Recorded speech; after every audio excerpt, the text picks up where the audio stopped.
Welcome to Soul Live, and welcome everyone who's been watching, will be watching at home at some future time. We are in Encinitas, California, where the light of love is always on. And the purpose of this evening is to bring out some aspect of that part of us which is immortal and unchanging and beautiful and peaceful and loving, that thing called the soul, and bring out some aspect of it to see how it does work in our lives. And it is working in our lives. So these episodes, so to speak, are about, you know, these extraordinary people that we talk to and their extraordinary lives and their extraordinary way that they are getting to be open to the soul working through them. And tonight is about what we call the yoga of relationship.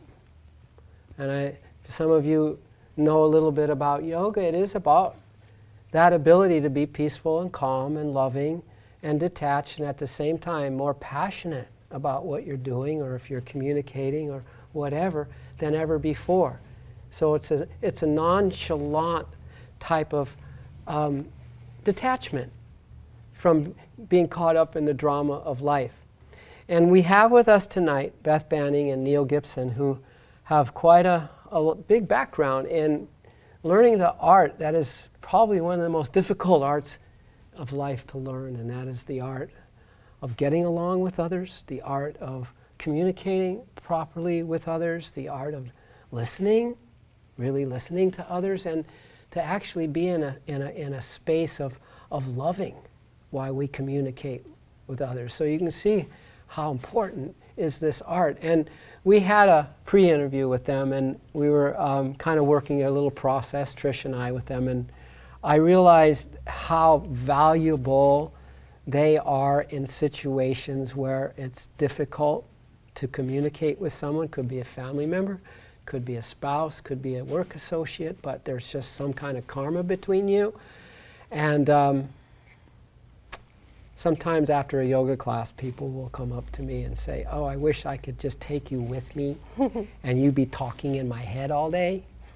Well, in a situation where it's really difficult because you're in too close to it, to see that you have a blind spot, or you're not listening anymore, or you have a big judgment, these are the two that I would want to call in for intervention. All right? So, welcome, Beth. Welcome, Neill. Yeah. Thank you. Thank you So for having us glad here. to be here. yeah. It's a Very wonderful, excited.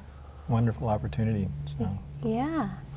What was one thing that got you interested in this, in a really important aspect of life, communication? What was it? Do you remember a pivotal time? I do. I actually remember exactly the moment that got me moving in this direction, trying to figure out what it is that is tweaked in what I see people do with each other that didn't feel right to me. Mm-hmm. And I was in high school. I think it was actually junior high. And it was the 70s, and there were a lot of race riots going on where Where did I you lived. live? Newburgh, New York, Uh-huh. upstate New York. And there was a riot at the school. And I remember hearing the principal over the loudspeaker saying, "Okay, everybody slowly, calmly move out." And there was so much yelling and screaming, and I was, obviously I was scared. And I saw my brother up at the top of the stairs, and somebody pushed him down the stairs. And I watched my brother falling down the stairs. And he was fine, but I still kind of feel it when I talk about it now. And my mind went insane. Like, how could this happen? How could people be this way with each other? How could people be that upset? What was going on that people were so upset? So I grabbed my brother, he was fine, and we ran out, and we lived about 3 or 4 blocks from the school. And we ran home, and I saw my mother. She must have heard what was going on. And she was standing outside, and she looked really worried. And I ran up to her, and I said, "Mom, what's going on? Why is everybody so angry?"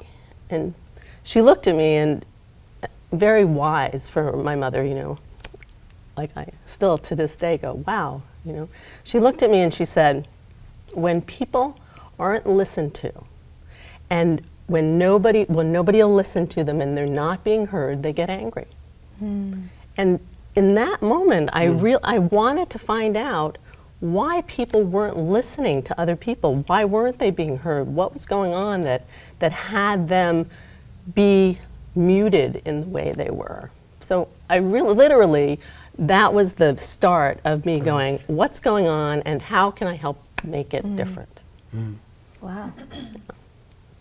And how did the two of you join together? Neil, do you have a story too? And It's somewhat similar to Beth's in that one of the things that I remember early in my life was when my father took my older brother and threw him in the swimming pool, screaming in terror, as a way to teach him how to swim. And it's similar in that it just seems so abhorrent to me at some level, and so confusing, how someone could have an idea about how to get something done that so didn't respect the other person involved. And that really, as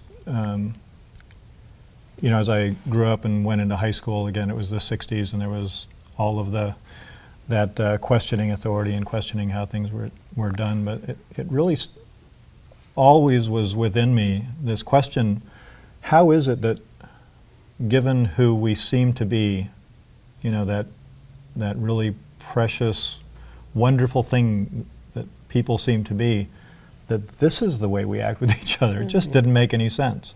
So really trying to, make sense of that and figure out how that happened to, how did it get to be that way, and then what can we do to make it different than that? To really start getting in touch with not only recognizing who we are, but then learn how to relate to each other from that space, from that consciousness. So that was really my motivation.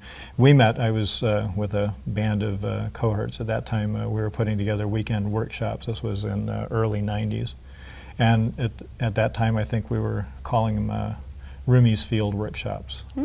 Because after that quote about, out beyond all thoughts of right doing and wrong doing, there's a field, I'll meet you there. So that was really the idea of that at that time, was to have people come together and to share what it was that was important and motivating to them, what was inspiring, what was alive in them. And to create a space free of judgment, free of any of that thinking that separates us, and just be present to what do we have to offer to one another, and how can we contribute to one another and support life.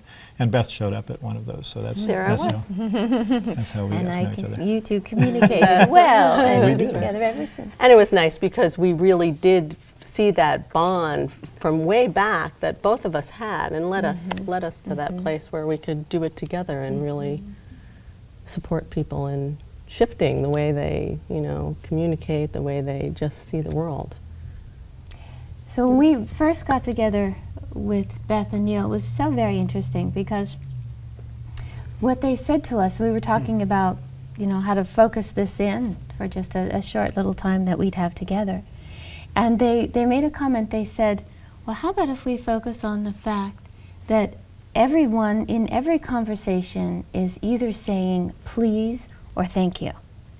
And we dove deep into that. And it's an interesting concept, isn't it? That every conversation, people are communicating. And so it's being able to hear the please and hear the thank you. Why don't you play with this a little bit for us? Okay. Well, one of the things too, it's not only what they say, but everything they do, everything that happens is either a please or a thank you out there. So just as far as, you can make it wide.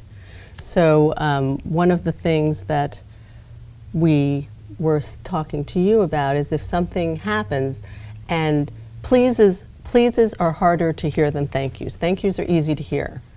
People say thank you, they tell you how they like something. It's just easy to hear. You hear them all the time, you feel good about them. Thank you, thank you, thank you feels good, right? Pleases sometimes are a little less easy to hear. They sound like judgments, they sound like what you should do, what you shouldn't do, but people are always just saying please. There's something underneath the judgments, the advice, all those things that you go, you reel against. But if you relax enough and look under the words, there's always a please, something they want from you, something they deeply value. Well, if you look at your examples, Exactly. the race riots, they're saying, please, Please, can please, we be equal? please. Can you hear us? Exactly. And in your case, both the father and your brother were saying, please. Right. Father said, please learn to swim, and your brother was saying, please, let's not just throw me in the pool. Please Yeah, don't do yeah. that. Exactly. Uh-huh. So So, one of the things that we did with Tom and Tricia, we find that it's not very effective to talk about this. I mean, we could sit and talk about all the distinctions that we have and all the, ideas and the philosophy of it and all of it. So when we actually got to talking about, so what is it we do, we says, well, we never developed a really good elevator speech. Right. So it's always more effective for us if we just go, so what's something that's going on in your life that you're not as happy as you would like to be it with? we'll And show let's you. just kind of go through that and you're going to then, make us work for this. so they, Hope you enjoy it. It's way more fun this way. yeah. You know. Well, it's a lot more alive, and then as we go through the situations, it's like the key pieces, what's important to pay attention to, that has it be different, becomes obvious. So then in the moment, it's a lot more alive to say, well, here's the difference in how to look at it.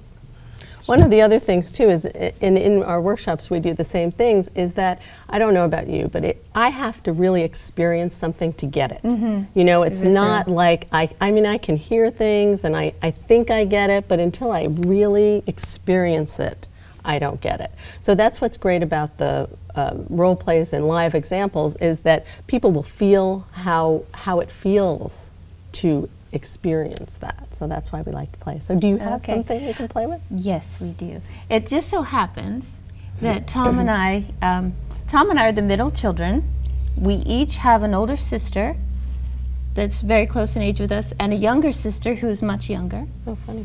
Yeah, isn't that funny? Yeah. And then, within a few weeks of each other, just in December, both of our mothers fell, and our older sisters, who had been the caregivers, had moved away. So our mothers are being taken care of by our little sisters. And I've been gone for the last 40 years.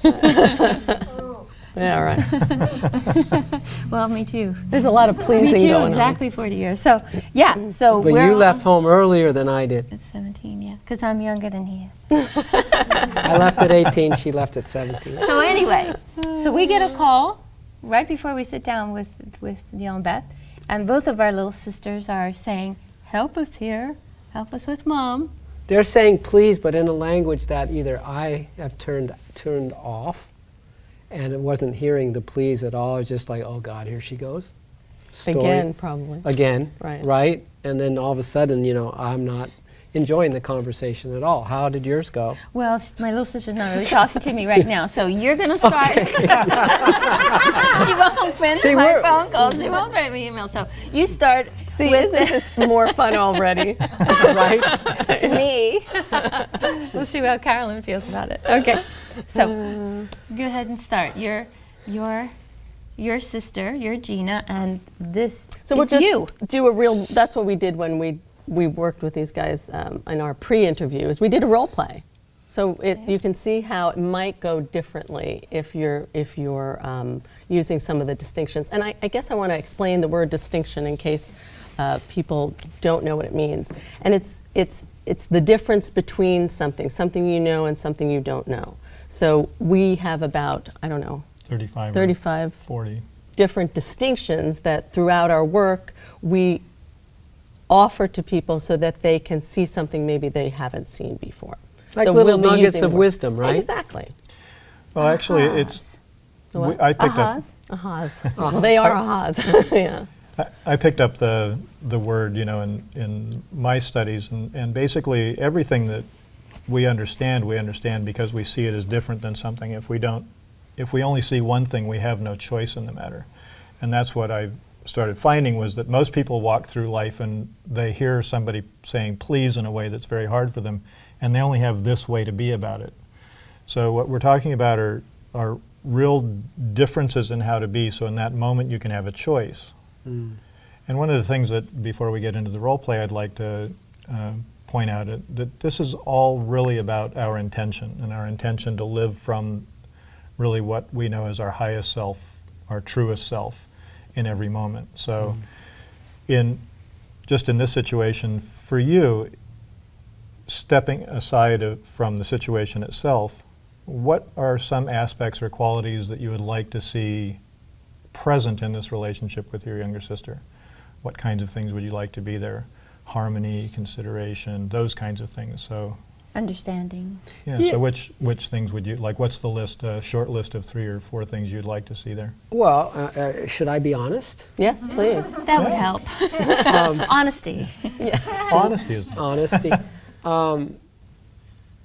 Well, first of all, when I think in terms of my blood relatives, I just think in terms of being gotten. So Understood. Understood, you know, understood for where I'm coming from, and of course I want to understand where they're coming from.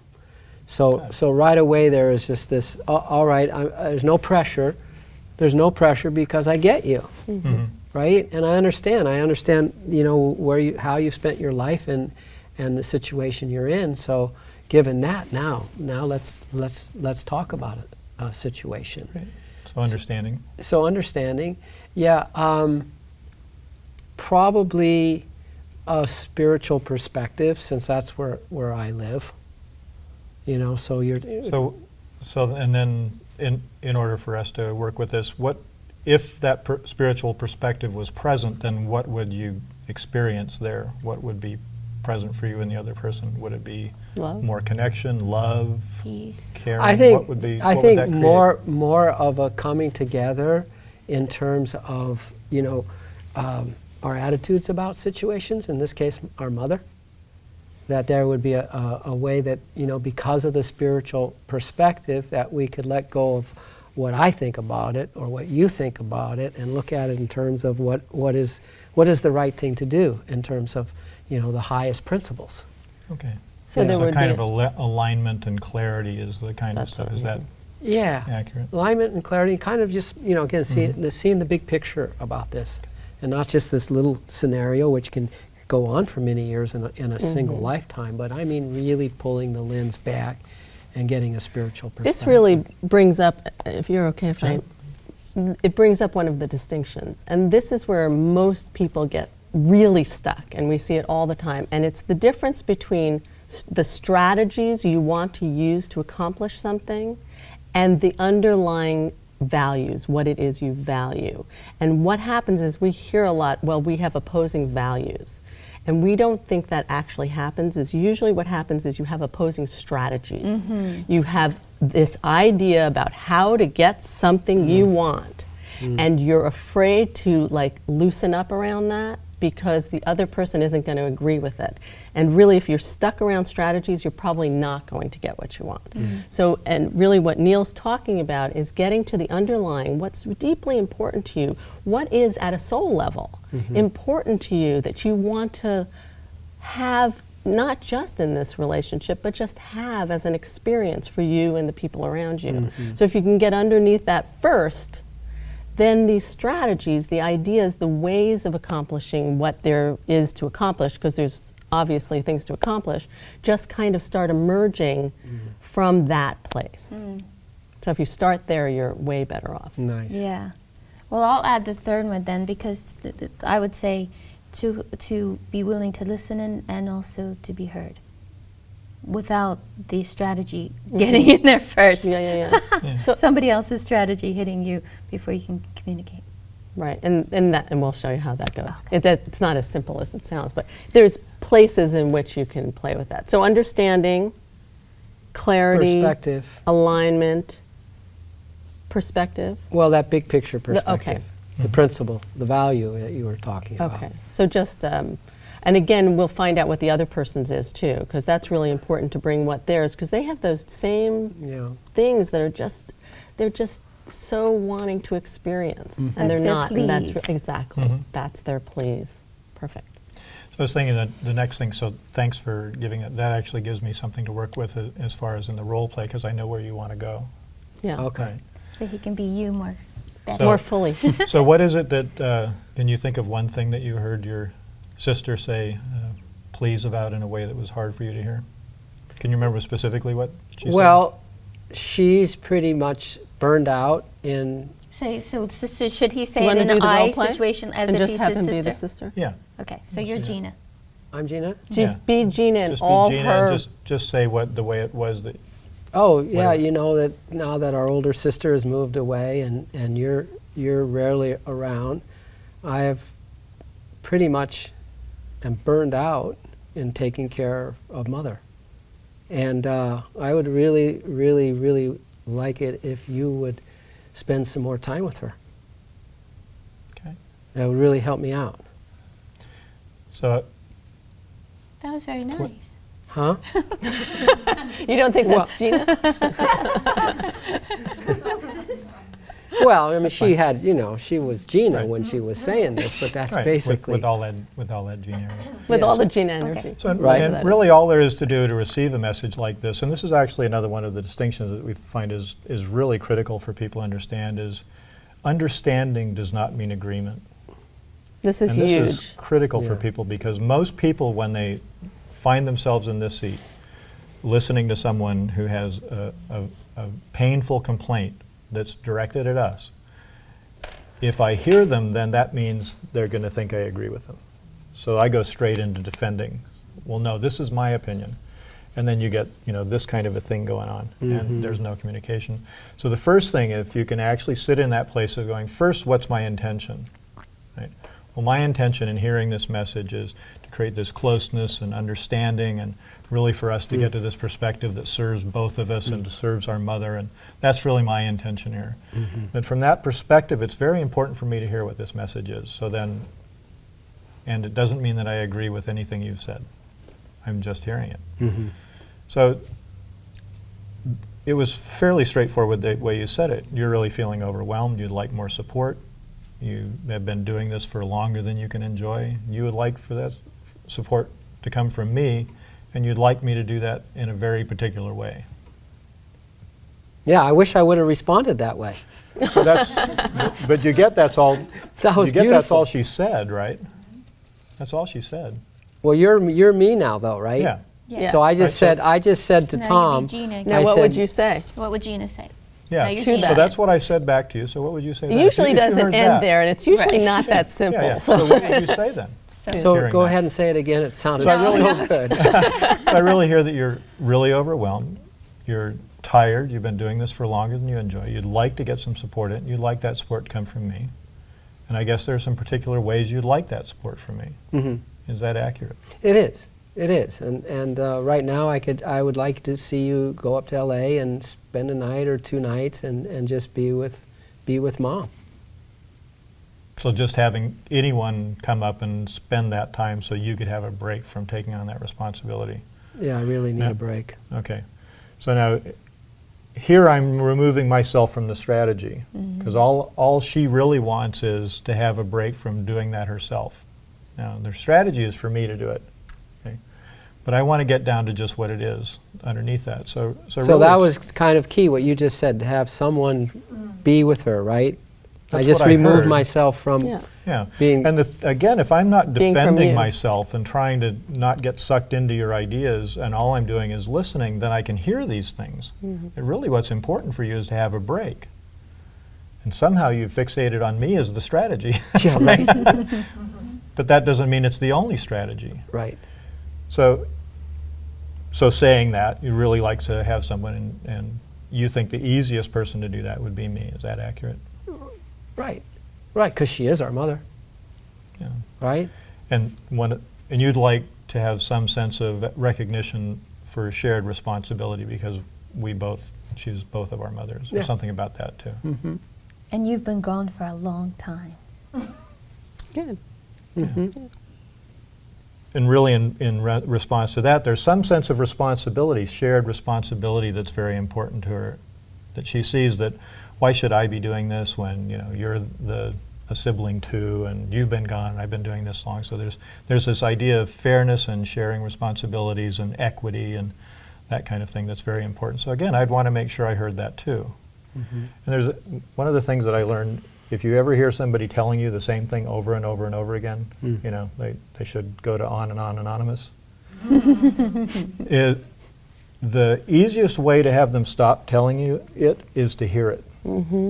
Because there's a point at which, and really after I've fed that back to you, then there's a point, is there anything else that you want to let me know about that? It's like they've been heard. There's nothing else to say. So now we move into, how am I about that? Yeah, And so that- when are you going to go up to see Mom? And Yeah, that's really key, is that we never would want you to give up anything that's important to you either, because if you do things out of obligation, because you have to, all those kinds of places, there's only resentment that will come from it. Right. So again, once we were talking when we did the interview, it's like the most conscious one listens first, and then you speak, you know, and they may come up again and start saying things, and then you listen again. So it really is like a dance. Did you hear that? Isn't that good? The most conscious person listens first. Well, you know. We have to underscore that. Now, In the moment, and the consciousness changes. You know, Yeah. you may not be always the one that's most conscious. that happens. Right, and you can both be not conscious. Right. And you know, And you need to do something else for a while. Right? now you brought up another distinction before we move on, because one time after class, Beth and Neill had been to my yoga class, and I had used the word compromise once too often, and they came up to me afterwards and said, "We want to talk to you about compromise." Tell us. Well, one of the things we believe, compromise is actually destructive in a relationship. Who knew? Who knew? But you know, you can feel it actually if you compromise about something. One because definition of compromise is each side gives up a little and giving up until everybody can be happy with what's left. Like settle. It's not And really settle that's- with and, what's left. And that's right. that's the root of resentment, Yeah. is to walk away and not have something that's important to you because it was the only way you could get to some sort of agreement around the situation. And this gets back to the strategy issue. That happens when people have strategies that what they're primarily it is. trying to do is negotiate for a win for their strategy. So I have this particular idea, and then, well, I'm willing to let go of this piece of it and this piece of it, and you're willing to go of that piece, and maybe, you know, these little okay. pieces Yeah. that we have left. So what we find is if you come from a place of intention, where you really pay attention to what's very valuable at this, that's in the same way I've been listening to your sister and just paying attention to what's valuable to her. And then you speak only what's valuable for you. If you actually get very clear about what's valuable, what's most important, what's life-serving for both people, Interesting. then the solutions, the strategies begin to actually emerge from They those. really It's do. like, and it takes care of everything. But then the negotiation is, well, that strategy still leaves this piece out. And it's like, so then the negotiation is, well, what strategy can we come up with? How inventive and creative are Yeah, we? it To becomes come up with fun. a strategy that makes sure that all of these pieces are taken care of when we walk away. One of the things we hear all the time is, but this takes so long. Okay? And But we then hear this from people that have had an argument going on for for 5 5 years. We're like, Yeah, how this long has takes this argument taken, you know? Like, really? And this is more fun. Yeah. So, yeah, it What does was the seem word well. you used? You said not compromise. Well, it's collaboration. Collaboration. It's really figuring Or out. conscious negotiation, Yeah. you know. So it's the process of conscious negotiation. But it's getting to that place of collaboration where it's really you working together to try and build something. We have this whole process of creating a shared vision.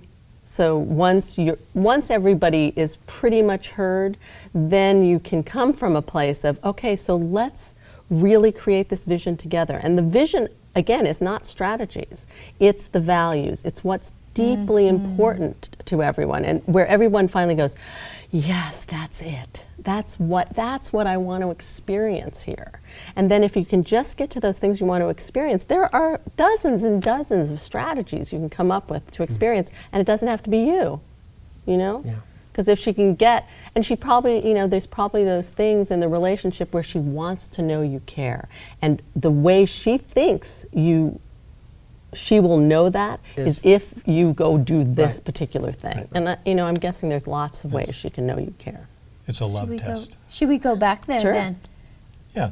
So I was at this point, and because we'd done a little bit of this before, I know that some of the things that are important to you are what some of those are, and so I'll just kind of respond, and you let me know if I get you wrong.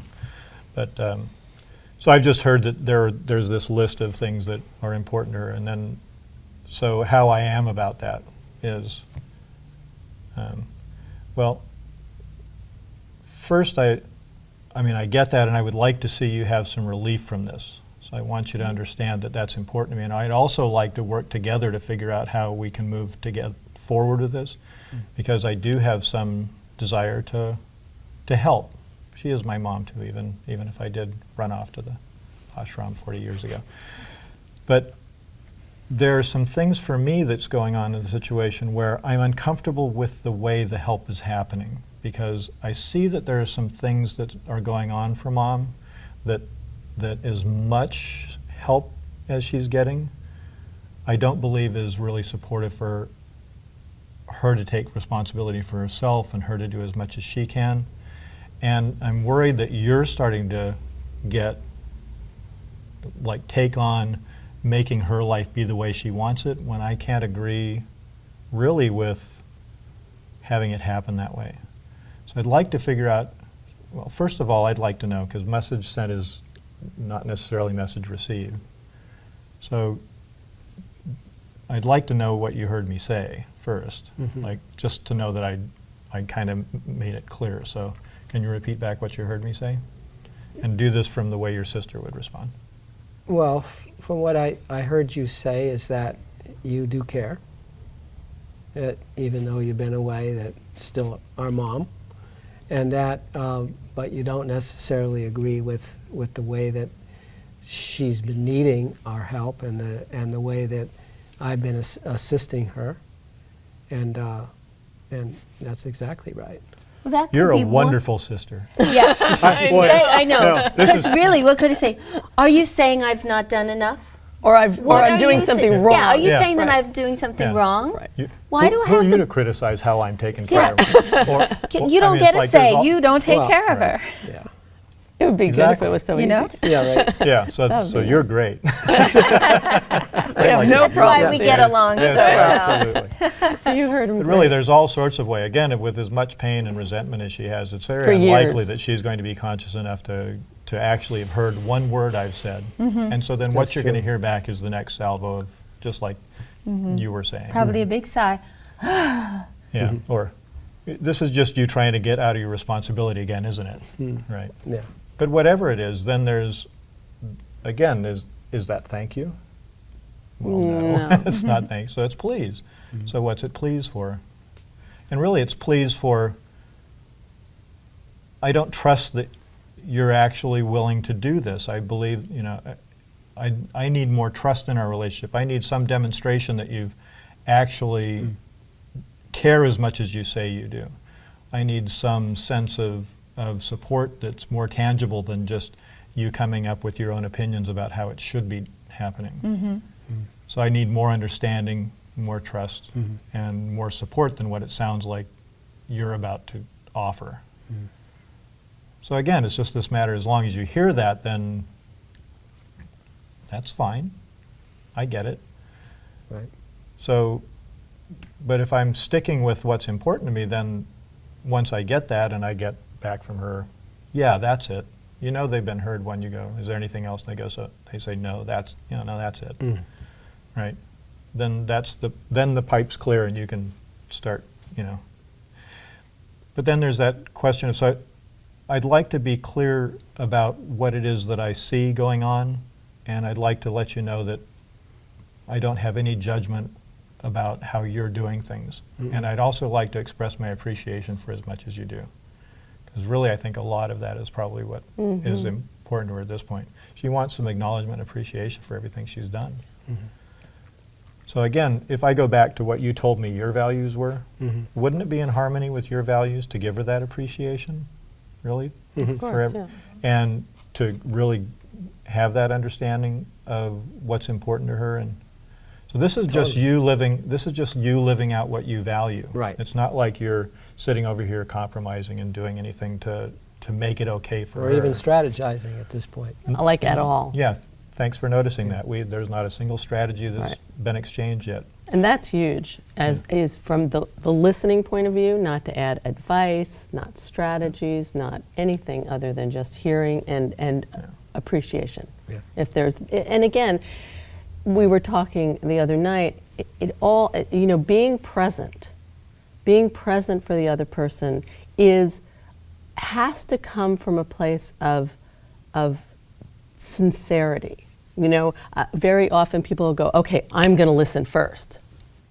You know, and it just doesn't work. So what I think somebody was, what was that, empathy from hell, you know? It's like, it just doesn't, it doesn't do what you're wanting it to do anyway. So unless you are in a place of coming from those values, you know, really willing to listen, able to, because oftentimes you have years of this stuff too. I'm sure that, you know, you're triggered in those moments, and you've got to clear that space so that you can come present. And if you're not, like even if you get triggered in the moment, then you back off and you say, you know, I want to be present. I want to really be able to hear you, and I'm not being able to. So I'm going to step away for a while, or I'll call you in an hour, or whatever it is for you to be able to get present again, because I want to be that for you. You know, I'm seeing some yogic overlap here. Me too. And so let's say, for instance, though, in Richard, we're talking about family, and we have history. For as long as we've been alive, we've known these people, these beautiful souls. And so if you know, let's say that some of them have a flared temper. Then before you go to talk to them, there's going to be a reaction from all that time. You have to, in order to not be the empathy from hell, you have to be fearless. Yes. You have to be able to go in and say, I'm willing to go, you know, be the conscious and listen fearlessly, because otherwise there's going to be some kind of body, and they're going to know, you know, it's like that cat and mouse thing. If they, you know, They get it. They get right. it. Yeah. And what we find is that what you're talking about really is just simply doing the same conversation process, but doing it internally. Because the degree that you imagine yourself going into this situation, and then you start going like this, right? All there is that's your body saying please. It's your body saying please. It's like, don't put me in.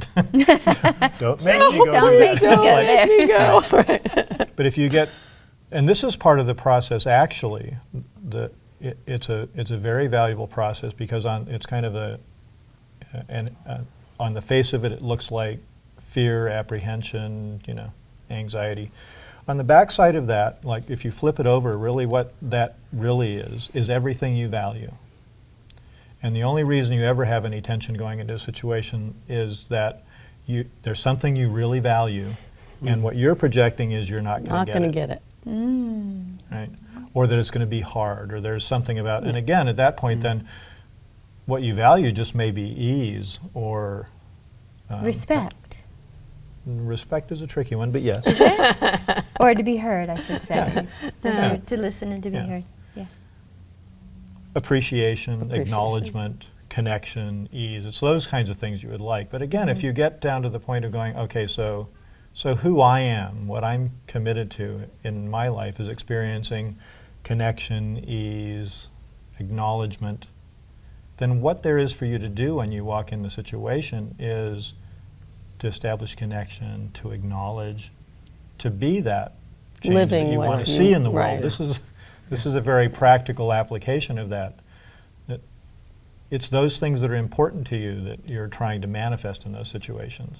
And it's also very much living in the moment. Talk about living in the moment. Anytime you're feeling, just like what you were saying, anytime you're feeling any anxiety at all, you're worried about something that's going to happen or something that had happened. So it's really about being present, and it's about being present to yourself as well as the other person. So that internal empathy can happen in that moment. So all of a sudden you start going, and you start getting back to what's important to you that you're not experiencing right now. Now, either you can get present again and continue the conversation, or you can't. But it's really, really important to be so honest about what's going on with you for yourself that you're willing to get up and stop the conversation. Because it then will start going places you aren't going to enjoy either. Yeah, thanks for that. And really what you were saying about being fearless, when you're connected with what you do want fearless. and what is most valuable to you, and you have a clear intention, there is no fear there. It's not like stealing yourself into fearlessness. It's about clearing yourself so that you're so clear about what it is that you want to create in a situation that you can be that so clearly that there is no fear in that. The fearlessness really, for me, comes with being that honest. Because in this society, in this world, and how we are in relationship with one another, we're not very honest. We're just not, with ourselves or with other people. So really, for me, personally, that's where the fearlessness comes in, is being completely honest about how I am. Wow. Well, you know, the timing of our discussion tonight, you know, on the week before New Year's, is perfect, I think, because who wouldn't want to be more themselves in 2012, meaning to be their soul, because the soul is so complete. It's just everything that is you don't need anything from anybody. You have nothing that you want yourself because you're so complete. The soul is so happy, the soul is so loving, the soul is so peaceful. So if ever there was a conversation to remind us that the work that as yogis that we're doing is really right on target. Because imagine sitting with a master, sitting with someone who's realized, and really, quite frankly, you'd be overwhelmed by the love, by the attention that they were giving. There would never be much of a discussion probably, because these values would be so powerful. Present. And you would Just feel so so present. understood. Yes. Right? And it would be- It could wipe out, you know, the traumas and the hurts of many years, if not lifetimes, just in one relationship like that. And it's a process. Well, I was going to say then, once you learned, given that if one of the parties is not a master, then I would imagine. A lot of those. me included. Not in our relationship, but I will leave it to you to realize. First of all, please give everyone a little bit of a resource here of where they could continue to learn or practice. And how long does this sort of, I mean, it takes a lot of being present and a lot of being really aware of what's going on and what your motivations are, your intentions to really pull this off in truly. What was that word you were using when we talked before? We have to get rid of a lot of old programming. Yeah. There's a whole part of the work we do that is taking a look. Again, a lot of people, especially in the spiritual communities, where we're so spiritual, and we push the stuff that's there anyway, and people feel it and they know it. So we go back and take a look at it. Now we don't dice it out, and we don't figure out where it came from and how it, it's affecting you, but to get present to it, so that you can make a choice. Again, everything we do is about choosing, so you can choose consciously. Everything's about choosing, and we have everything we need to make those choices. So, the past programming, we've got to take a look at, so then we can choose what do we want. And oftentimes, there isn't something else to choose, and that's where the values come in, and that's where what you deeply, deeply is important to you comes in, because you get to choose that. Nice. So you go, oh, that's that again. When you're feeling tense or anxious, it's usually from some belief that has been, programmed into your cells at this point. So you just go, oh, that's that again. What is it that I want to choose in this moment? And then you settle into that and then move forward. Nice. So, to answer your question, you've got to get all the distinctions. You've got to experience them. We do that in, 2 10-week courses where we offer all the distinctions. So after 20 weeks you have them, and then it's about practicing them.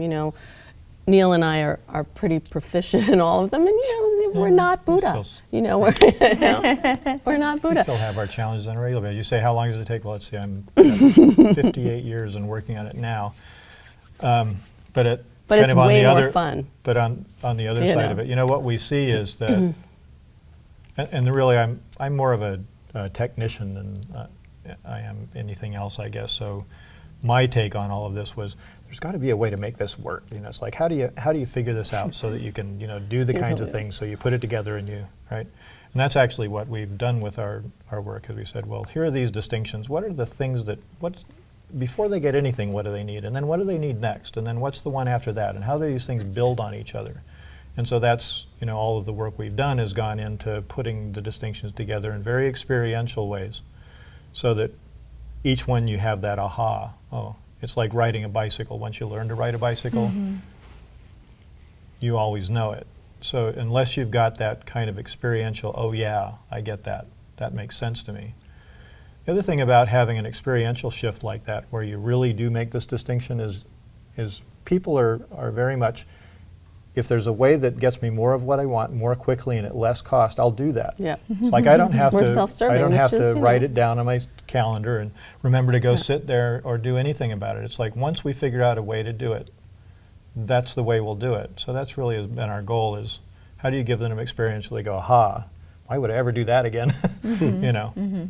But there are So- huge breakthroughs yeah, after. huge. I mean, people notice difference with their families immediately after the course, because then they're willing, they see a choice. Right. So they can stop doing things the way they did and choose something different. So again, it takes a lifetime and it happens immediately. It's Yeah. like both Yeah. of those things Week happen by at once. week, one of the things we do, especially when we do a 10-week course, we come together for a week, we deal with some of the distinctions, then people go Oh, out. so we fun. have we have practices, so take this out in your life and try this out. So they're starting to see things shift in their relationships right along. But again, there's quite a lot involved. Just, I mean, we only touched on a few of the things, and you can get that behind this, there's a whole shift in the way you see the world and yourself.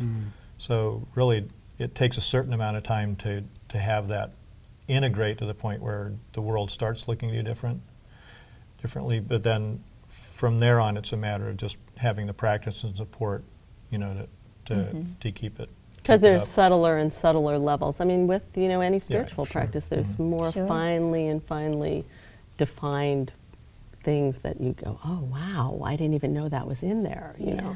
Right. So Well, Yeah. you're doing something here at the Soul. we're so excited. Yes. The 6th? the 26th of February it's a 10-week course we're doing every Sunday At from 1:30. 1:30 to 3:30. Oh, you're doing a 4:30. 10-week? Yeah. A 10-week. A We 10-week, find yeah, that we people managed really to integrate everything. find all the space to Yeah. do that too. Is that when you'll go through those distinctions? Yeah, Every that's one the of them. first. Well, that's- it's the first half. That's the Right. first half. Wow. But the ones So people then, need. yeah, it's just every Sunday, except for the 15th of April, because so many people are busy on that day. No, actually, there's There something was something going on. here. Like Easter.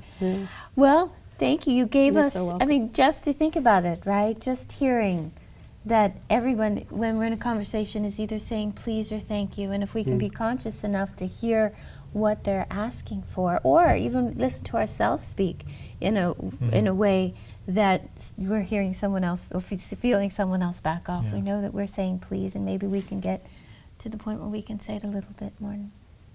And to be Nice. really, really clear about one's own intention and honest with it. Yeah.